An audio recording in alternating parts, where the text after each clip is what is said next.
വാഹനാപകടത്തിൽ cinema serial താരം Santhosh K Nair. സന്തോഷിനെ പ്രേക്ഷകർക്ക് വളരെ പരിചിതമാണ്. വളരെ അധികം സിനിമകളിൽ അഭിനയിച്ചിട്ടുള്ള താരം കൂടിയാണ്. സന്തോഷ് അന്തരിച്ചു എന്നുള്ള വാർത്തയാണ്. MC റോഡിൽ രാവിലെ 6:30 അടൂർ ഏനാത്തായിരുന്നു അപകടം. 100ലേറെ സിനിമകളിൽ അഭിനയിച്ചിട്ടുണ്ട്. ഹിറ്റായി ഇപ്പോൾ പ്രദർശിപ്പിച്ചുകൊണ്ടിരിക്കുന്ന മോഹിനിയാട്ടം സിനിമയിലും അദ്ദേഹം വേഷമിട്ടിരുന്നു. MC റോഡിൽ രാവിലെ 6:30 കൂടിയാണ് ഏനാത്തിന് സമീപം MG ജംഗ്ഷനിൽ വെച്ച് ഈ അപകടമുണ്ടായത്. ഈ സന്തോഷ് കെ നായരും ഒപ്പം തന്നെ അദ്ദേഹത്തിന്റെ ഭാര്യ രാജലക്ഷ്മിയുമാണ് ഈ വാഹനത്തിലുണ്ടായിരുന്നത്. ഇന്നോവ കാറിലാണ് അവർ യാത്ര ചെയ്തത്. കോട്ടയം ഭാഗത്തേക്ക് വരികയായിരുന്നു. പിന്നീട് വാഹനം നിയന്ത്രണം തെറ്റി എതിരെ വന്ന പാഴ്സൽ ലോറിയിലേക്ക് ഇടിച്ചുവെന്നാണ് പ്രാഥമികമായി പോലീസ് പറയുന്നത്.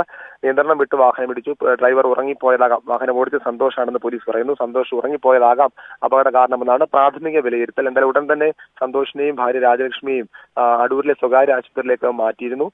ഭാര്യയുടെ പരിക്ക് ഗുരുതരമല്ല, എന്നാൽ സന്തോഷിന്റെ പരിക്ക് ഗുരുതരമായിരുന്നു. 6:30 മുതൽ തന്നെ ഡോക്ടർമാരടക്കം ചികിത്സ അവർ പരമാവധി ചികിത്സാ മാർഗങ്ങൾ ഉപയോഗിച്ച് നോക്കിയതാണ്. പക്ഷേ 8 മണിയോടുകൂടി അദ്ദേഹത്തിന്റെ മരണം സ്ഥിരീകരിച്ചിട്ടുണ്ട് സ്വകാര്യ ആശുപത്രി.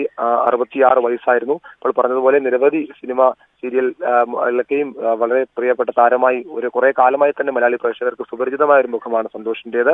ഇപ്പോൾ പറഞ്ഞതുപോലെ ഈ അടുത്തും സജീവമായി തന്നെ സിനിമകളിൽ അഭിനയിച്ചുകൊണ്ടിരുന്ന ഒരാളാണ് സന്തോഷ് കെ നായർ. എന്തായാലും ഈ എതിരെ വന്ന പാഴ്സൽ ലോറിയിലേക്ക് സന്തോഷ് ഓടിച്ച വാഹനം, ഇന്നോവ വാഹനം നിയന്ത്രണം തെറ്റി ഇടിക്കുകയായിരുന്നു എന്നാണ് പോലീസ് പറയുന്നത്. അപകടത്തിന്റെ ദൃശ്യങ്ങൾ നമുക്ക് കാണുമ്പോൾ തന്നെ മനസ്സിലാകും. വാഹനത്തിന്റെ മുൻഭാഗം അടക്കം പൂർണ്ണമായും തകർന്നുപോയ ഒരു നിലയിലാണ്. മാത്രമല്ല പാഴ്സൽ ലോറിയിലേക്ക് ഇടിച്ചു കയറുകയാണെന്ന് വ്യക്തമാക്കുന്നത് തന്നെയാണ് ദൃശ്യങ്ങൾ. കാരണം ലോറിയുടെ ശരി കൃഷ്ണമോഹൻ, സങ്കടകരമായ വാർത്തയാണ്. നടൻ സന്തോഷ് ഒരു വാഹനാപകടത്തിൽ മരിച്ചു. അദ്ദേഹത്തിന്റെ ഭാര്യ ചികിത്സയിൽ കഴിയുന്നു.